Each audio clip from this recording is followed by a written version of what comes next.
সবাই কেমন আছেন? আশা করি ভালো আছেন।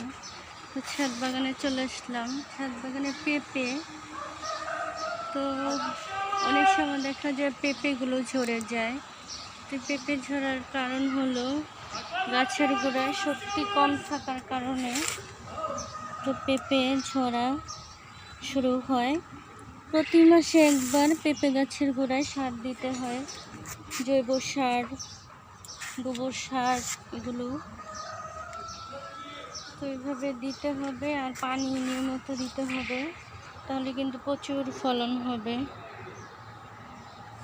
তো এদিকে বেগুন গাছ ছিল, বেগুন ধরেছে মাশাআল্লাহ।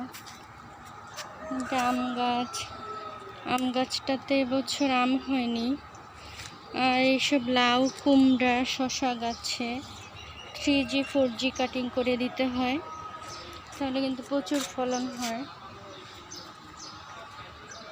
আর এদিকে হচ্ছে যে চারা গাছগুলো বড় হচ্ছে ধুন্দুলের। আর এদিকে সফেদা গাছ, লেবু, সিম গাছ এখনো হচ্ছে, পেস্তালু গাছ, কাঁঠাল গাছটা বড় হয়ে গেছে। আর এই যে বরবটি বীজ রাখার জন্য রেখেছি, বীজ মনে হয় ভিতরে নাই। আর এদিকে আছে কচু শাক, বেগুন। তো ছাদ বাগানে কয়েকটা বেগুন গাছ থাকলেই আর বেগুন কিনতে হয় না, সারা বছর বেগুন খাওয়া যায়। এদিকে কলমি শাকও আছে, লাউ শাক, এদিকে নানা রকম গাছ, থানকুনি পাতা, ওষুধি, তুলসী পাতা। তো কড়া রোদ, প্রচণ্ড রোদের সময় গাছে পানি সেচ দিতে হয়, প্রতিদিনই পানি দিতে হবে। আমড়া গাছ, আতা গাছ, এদিকে হচ্ছে ফুল এসেছে করমচা গাছে, এদিকে ডালিম গাছে ডালিম ধরেছে, লেবু, মরিচ, তো কাঁচা মরিচ গাছ। আর এদিকে ডাঁটা শাক। ফল গাছের পাশাপাশি সবজি করলে শাকসবজি খাওয়া যায়। সিডলেস চায়না লেবু, তো ছাদ বাগানের জন্য সিডলেস চায়না লেবু খুবই ভালো।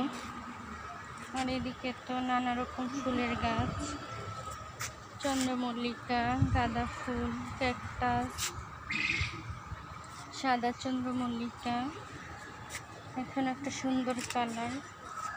এদিকে সুন্দর কালারের সব ফুল ফুটে আছে।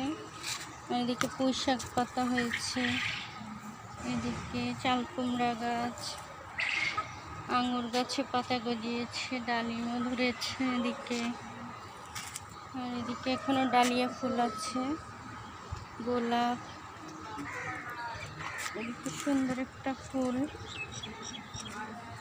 এদিকে শাকসবজি, কচু শাক, কালো শাক, করলা গাছ, করলা ধরেছে এদিকে। আর এদিকে তো ফুলের গাছ, সব রোদে শুকিয়ে গেছে গাছ।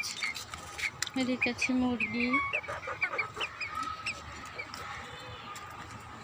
আর এদিকে তো বেগুন ধরছে, একই গাছে গুল বেগুন, আর একদিকে লম্বা বেগুন, মানে এদিকে হচ্ছে পেয়ারা গাছ, এদিকেও বেগুন আছে। এদিকে কুমড়ো গাছ বেয়ে যাচ্ছে। আর এদিকে তো মরিচ গাছটাতে মাশাআল্লাহ ঝাঁকালো মরিচ, কালো মরিচ ধরেছে, অনেক ফুলের গাছ, কাঠগোলাপ। এদিকে শাকসবজি, রোদে শুকিয়ে গেছে সব গাছই। এদিকে হচ্ছে লেবু গাছ, কাগজি লেবু, এদিকে কুমড়া শাক, তারপর আছে কামরাঙা গাছে ফুল এসেছে। তো সবাই ভালো থাকবেন, ভালো লাগলে সাবস্ক্রাইব করে দিবেন। ভালো থাকবেন সবাই, আল্লাহ হাফেজ।